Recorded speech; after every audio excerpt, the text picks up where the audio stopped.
নমস্কার। আজকের এই বিশেষ এক্সপ্লেনারে আপনাদের সবাইকে স্বাগত।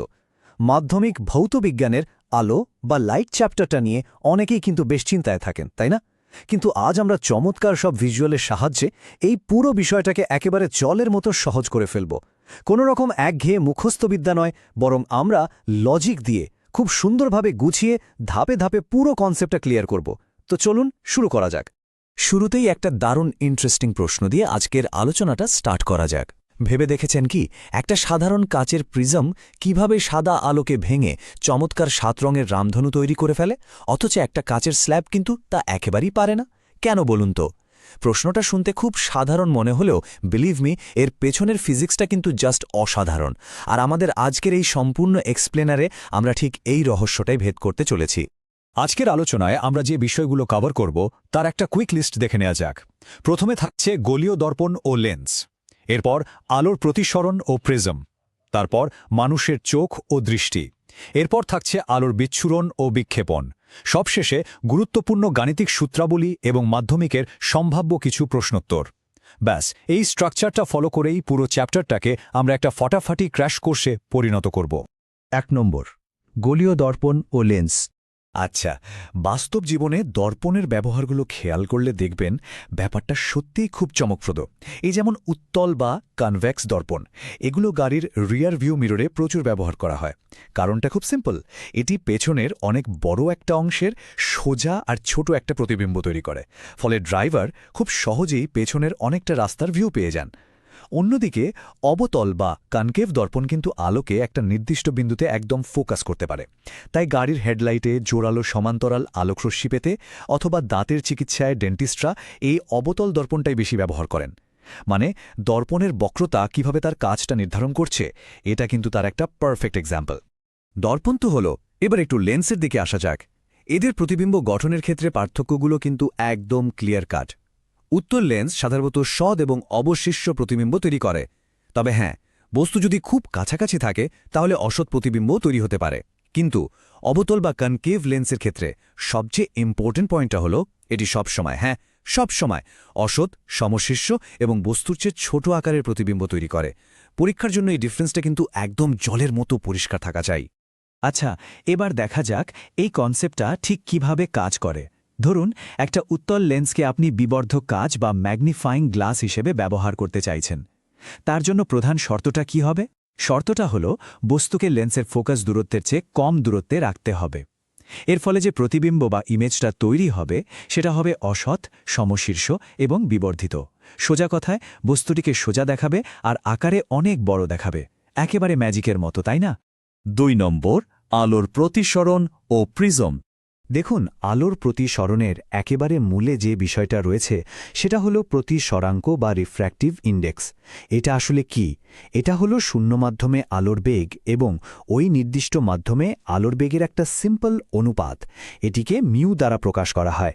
একটা জিনিস মাথায় রাখবেন, মাধ্যমের আলোকীয় ঘনত্ব যত বেশি হবে আলোর বেগ ঠিক ততটাই কমে যাবে এবং আলো তত বেশি বাঁক নেবে।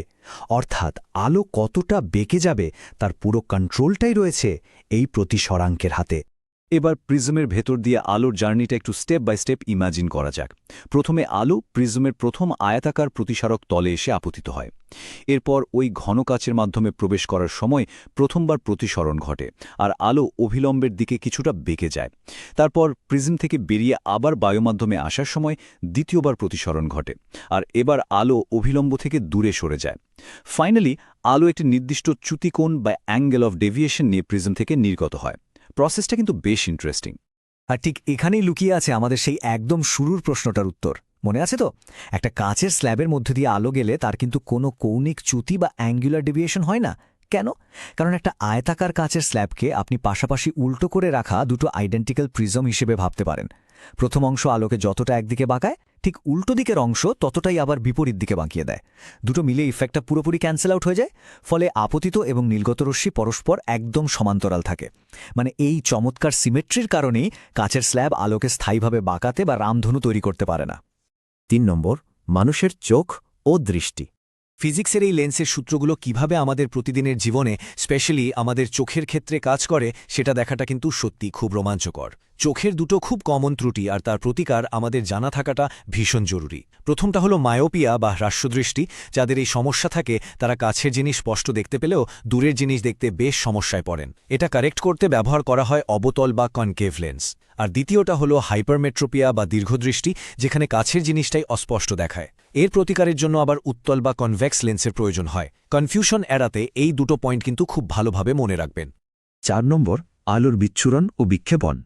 প্রকৃতিতে আলোর বিচ্ছুরণ বা ডিসপারশনের সবচেয়ে সুন্দর আর ন্যাচারাল এক্সাম্পল হল রামধনু। সাদা আলো যখন প্রিজম বা আমাদের বায়ুমণ্ডলের জলের কণার ভেতর দিয়ে যায়, তখন সেটা স্প্লিট হয়ে তার 7টা উপাদানে বা রঙে ভেঙে যায়। এখানে সবচেয়ে ক্রুশাল ইনফরমেশনটা হল বেগুনি বা ভায়োলেট আলোর চ্যুতি বা ডেভিয়েশন হয় সবচেয়ে বেশি, আর লাল বা রেড আলোর চ্যুতি হয় সবচেয়ে কম। পরীক্ষার খাতায় এই পয়েন্টটা কিন্তু একেবারে মিস করা যাবে না। আচ্ছা, আকাশের রং নীল কেন হয় এটা নিয়ে কখনো ভেবেছেন? এর পেছনেও কিন্তু একটা অসাধারণ বিজ্ঞান কাজ করছে। নীল আলোর তরঙ্গদৈর্ঘ্য বা ওয়েভলেন্থ কম হওয়ায় বায়ুমণ্ডলের সূক্ষ্ম কণা দ্বারা এর বিক্ষেপণ বা স্ক্যাটারিং সবচেয়ে বেশি হয়, আর এই নীল আলোটাই চারদিকে ছড়িয়ে পড়ে পুরো আকাশকে নীল করে দেয়। অন্যদিকে হলুদ আলোর তরঙ্গদৈর্ঘ্য বেশি হওয়ায় তার বিক্ষেপণ খুব কম হয়, আর স্ক্যাটারিং কম হয় বলেই এটি ঘন কুয়াশা ভেদ করে অনেক দূর পর্যন্ত যেতে পারে। এক্স্যাক্টলি এই লজিকেই কিন্তু গাড়ির ফগলাইটে হলুদ আলো ব্যবহার করা হয়। ব্যাপারটা দারুণ না? 5 নম্বর, গুরুত্বপূর্ণ গাণিতিক সূত্রাবলী। এবার চলুন আমাদের কুইক রেফারেন্স টুলকিটটাতে একটু চোখ বুলিয়ে নিই। গাণিতিক সমস্যাগুলোর চটজলদি সমাধানের জন্য এই সূত্রগুলো কিন্তু একদম ঠোঁটস্থ থাকা চাই। এই স্লাইডটাকে একটা চিটশিট হিসেবে ধরে নিতে পারেন। দর্পণের ক্ষেত্রে বক্রতা ব্যাসার্ধ এবং ফোকাস দৈর্ঘ্যের সম্পর্ক হল R=2f। প্রতিসরণের জন্য সেই বিখ্যাত স্নেলের সূত্র হল μ=sin I/sin r। আলোর বেগ আর প্রতিসরাঙ্কের সম্পর্ক হল μ=cyv। আর প্রিজমের চ্যুতিকোণ বের করার সূত্রটা হল delta=I1 + I2 - a। আমি সাজেস্ট করব এই সূত্রগুলোর একটা মেন্টাল ইমেজ ব্রেনে সেভ করে নিন, কারণ পরীক্ষায় ম্যাথ সলভ করতে এগুলোই হবে আপনার ব্রহ্মাস্ত্র। 6 নম্বর, মাধ্যমিকের সম্ভাব্য প্রশ্নোত্তর। এতক্ষণ ধরে আমরা যা যা শিখলাম, এবার সেটা একটু যাচাই করার পালা। চলুন একটা ছোট্ট র্যাপিড ফায়ার ফ্ল্যাশকার্ড সেশন হয়ে যাক। আমাদের প্রথম প্রশ্ন, গাড়ির ভিউ ফাইন্ডার বা রিয়ার ভিউ মিররে কোন দর্পণ থাকে? একটু মনে করার চেষ্টা করুন তো। কিছুক্ষণ আগেই কিন্তু আমরা এর প্র্যাকটিক্যাল ইউজ নিয়ে বেশ ডিটেলে আলোচনা করেছিলাম। একদম ঠিক ধরেছেন। সঠিক উত্তরটি হল উত্তল দর্পণ বা কনভেক্স মিরর, কারণ এটি পেছনের অনেক বড় একটা এলাকার পরিষ্কার, ছোট এবং সোজা দৃশ্য দেখতে ড্রাইভারকে সাহায্য করে। এবার দ্বিতীয় প্রশ্ন, মহাবিশ্বের সবচেয়ে দ্রুতগামী জিনিসের গতিবেগ নিয়ে। খুব বেসিক কিন্তু ইম্পর্ট্যান্ট একটা প্রশ্ন। শূন্যস্থানে আলোর বেগ ঠিক কত?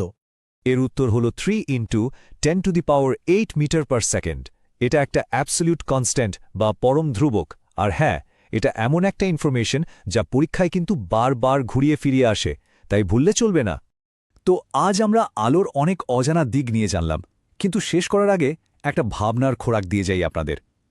একটু ভেবে দেখুন তো, যদি একটা সাধারণ কাঁচের স্ল্যাব ছড়িয়ে পড়া আলোকে আবার জোড়া লাগিয়ে নিবিষেই সাদা করে দিতে পারে, তাহলে মহাকাশের ওই বিশাল শূন্যতা আর নানা ঘনত্বের মাধ্যম পেরিয়ে কোটি কোটি আলোকবর্ষ দূরের তারাদের আলো যখন এত পথ পাড়ি দিয়ে আমাদের চোখে এসে পৌঁছায়, তখন তার ভেতরে ঠিক কতই না অজানা রহস্য লুকিয়ে থাকে। এই মহাবিশ্বে আলোর আচরণ সত্যি এক অপার বিষয়। এই কৌতূহলটা নিয়ে আজকের এক্সপ্লেনার আমরা এখানেই শেষ করছি। আপনাদের লার্নিং জার্নি চলুক আর বিজ্ঞানের এই অপরূপ সৌন্দর্য উপভোগ